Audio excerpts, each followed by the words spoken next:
करते हैं एथेनॉल से बने चावल घोटाले से जुड़ी बड़ी खबर की, जहां पर चावल घोटाले में जो रीजनल मैनेजर है वो सवालों के घेरे में है। बड़ी जानकारी आपको बता रहे हैं, साथ ही आपको ये बता रहे हैं एथेनॉल से बनने वाले चावल घोटाले से जुड़ा हुआ ये बड़ा अपडेट। सवालों के घेरे में भोपाल स्थित FCI के स्टेट रीजनल मैनेजर एथेनॉल बनाने वाले के लिए दिए थे चावल निजी राइस मिल कैसे पहुंचे? FCI के अधिकारियों पर मिलीभगत कर घोटाले की आशंका। अब तक 13 लोगों के खिलाफ FIR दर्ज और 4 गिरफ्तार हो चुके हैं। बालाघाट के नेवर गांव FCI गोदाम से निकला था चावल। AVJ एग्री को छिंदवाड़ा के एथेनॉल बनाने का दिया गया था और साथ ही FCI से निकला चावल संचेती राइस मिल वारा सिवनी में मिला था। केंद्र की एथेनॉल योजना में करोड़ों की हेराफेरी की आशंका। न्यूज 24 के सवालों पर FCI के रीजनल अधिकारियों ने साधी चुप्पी। एथेनॉल प्लांट के नाम पर चावल और सवालों के घेरे में FCI के स्टेट रीजनल मैनेजर। FCI के अधिकारियों पर मिलीभगत कर घोटाले की आशंका।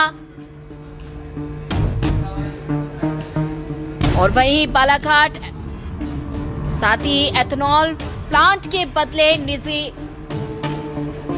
तो दो अलग अलग तस्वीरें आप देख पा रहे हैं, भोपाल और साथ ही दूसरी तस्वीर भी आप देख पा रहे हैं जहां बालाघाट की ये दूसरी तस्वीर है जहां एथेनॉल बनाने वाले चावल की फैक्ट्री में तो स्टेट रीजनल मैनेजर सवालों के घेरे में है। निजी राइस मिल पहुंचा चावल से भरा ट्रक। 13 लोगों के खिलाफ FIR, 4 गिरफ्तार हो चुके हैं।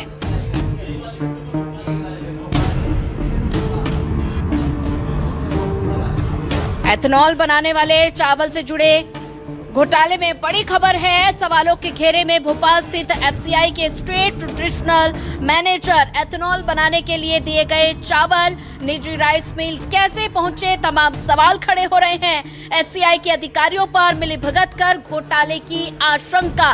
अब तक 13 लोगों के खिलाफ FIR दर्ज हो चुकी है और 4 गिरफ्तार हो चुके हैं। बालाघाट से इथेनॉल बनाने के लिए दे दिया गया, उसका इथेनॉल बनाने में उपयोग किया जा रहा है। तो उसकी FCI के गोडाउन में ये गेहूँ था। अब जांच हो रही है, FIR भी हुई है इस मामले में। तो आप खुद ही कह रहे हैं कि जांच हो रही है, FIR हुई है, तो कानून अपना काम करेगा। सर इस तरह से अनियमितताएं जो लोगों को मिलना था, पहले जांच की रिपोर्ट आ जाए, उसके बाद ही कुछ कहना ठीक है। मध्य प्रदेश के अंदर चावल घोटाले की जांच अब धीरे धीरे आगे बढ़ती जा रही है और इन सब के बीच अब कार्रवाई की जो जद है उसमें कई अधिकारी फंसते हुए दिखाई दे सकते हैं, क्योंकि बालाघाट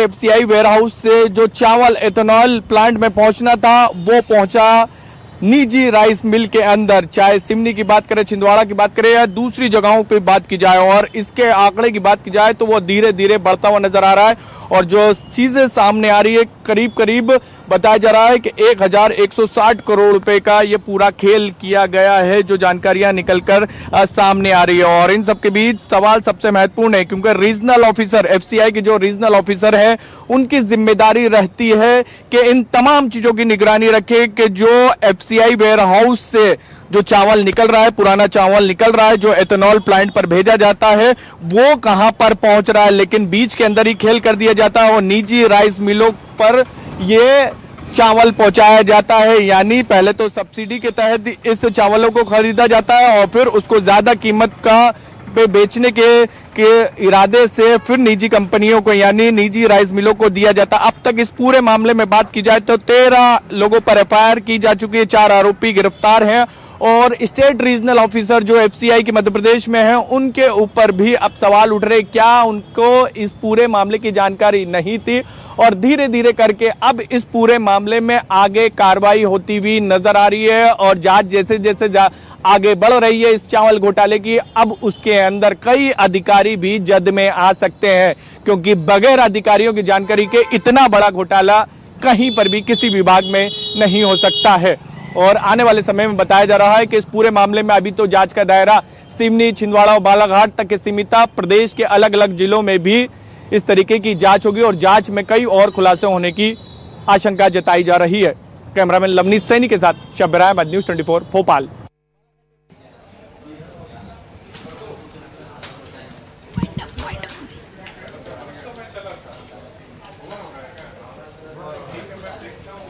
तो वहीं आपको बता दें कि एथेनॉल बनाने वाले चावल से जुड़े घोटाले में बड़ी खबर, सवालों के घेरे में भोपाल स्थित एफसीआई के स्टेट रीजनल मैनेजर। एथेनॉल बनाने के लिए दिए चावल निजी राइस मिल कैसे पहुंचे,